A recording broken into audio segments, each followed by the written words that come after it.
Chapter 2, The Boxcar Children and the Mystery in the Old Attic. 4 hours later, the Aldens were in the little plane headed for Brockton's airport.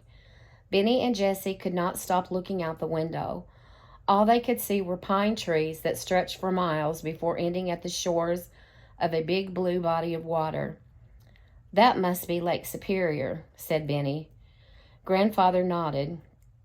He was looking out the window, too, over Benny's shoulder. "It's just the way I remember it. Trees, trees, and more trees," he said, sounding very pleased. "How come it's not snowing?" asked Benny. Grandfather chuckled. "Don't worry, Benny, it will.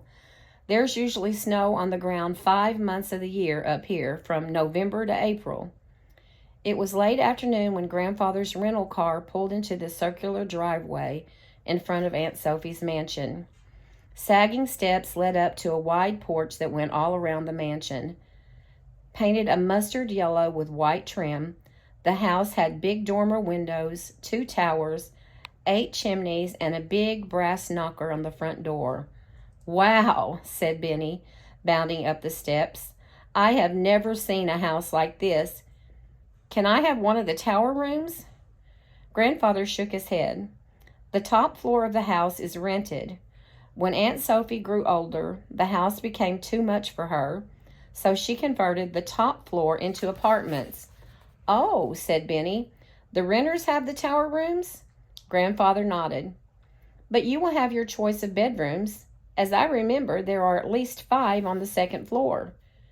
"How many renters are there, Grandfather?" Jessie wanted to know. 2, 1 in each apartment."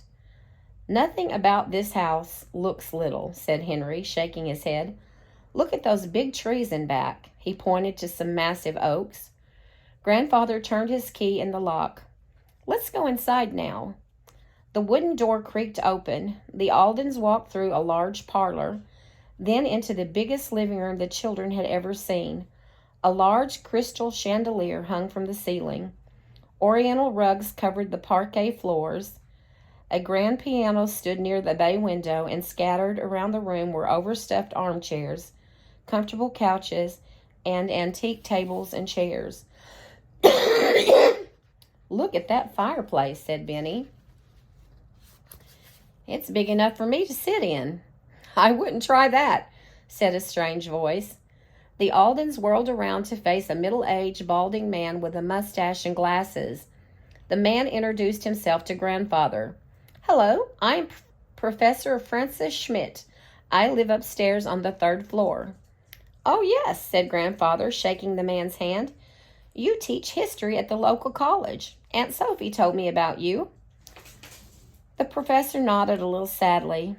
"Your aunt was a lovely woman," he said. He turned to look at Henry, Jessie, Violet, and Benny, but did not say anything to them.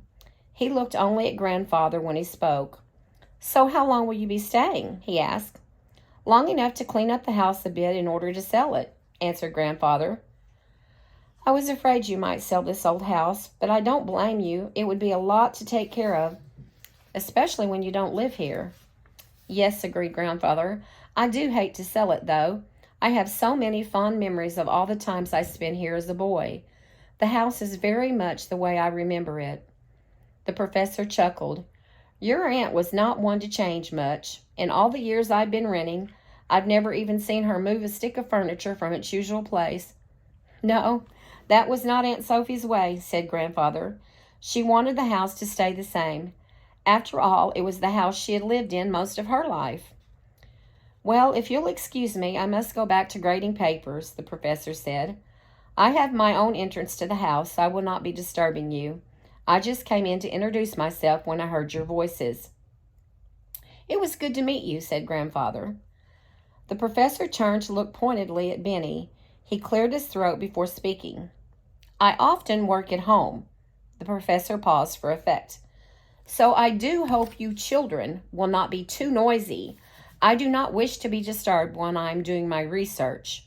Good day." With that, the professor turned and walked out of the room. The children could hear his heavy footsteps on the stairs. Benny frowned. "I am not noisy," he whispered. Grandfather shrugged. He probably isn't used to children, he said. Anyhow, he won't be able to hear much of anything from the third floor. This house has very strong floors and walls. There's no need to whisper. In fact, he probably would not even hear the piano if we started playing. The children laughed. Come on, let's explore some more, said Benny. He forgot how tired he was after the long plane ride. I want to see the secret closet. Yes, said Jessie. But don't forget, we have to shop for groceries and make the bed so we can sleep here tonight.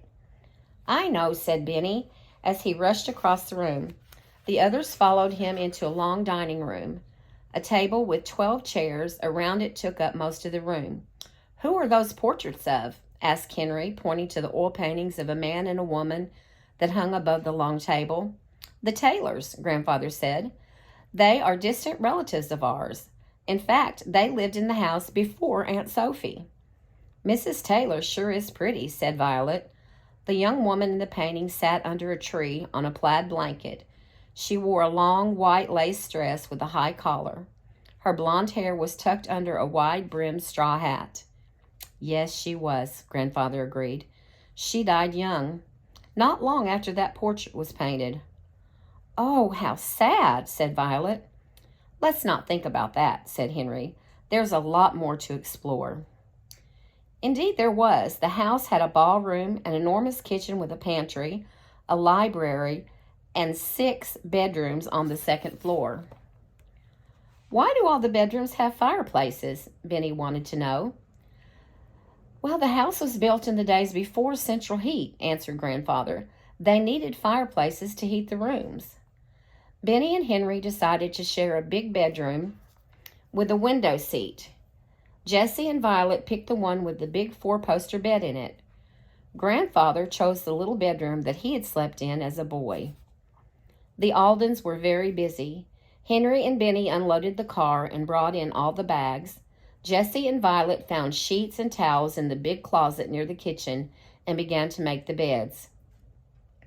When all the beds were made, Grandfather took his grandchildren out to eat at a local diner. We can shop for groceries tomorrow, he told Jessie. Yes, I'm starving, said Benny as the Aldens all piled into the car. You know, I didn't have much lunch. Jessie laughed. Yes, Benny, I know. Look how dark it is, said Violet as Grandfather started the car. She looked at her watch. It's only 6 o'clock. It gets dark early here in the fall and winter, Grandfather explained. We're farther north than in Greenfield, so the sun sets earlier. Oh, said Violet. The moon was rising as Grandfather drove down Aunt Sophie's long, winding driveway. None of them noticed the blonde girl in the tower window who was watching everything they did.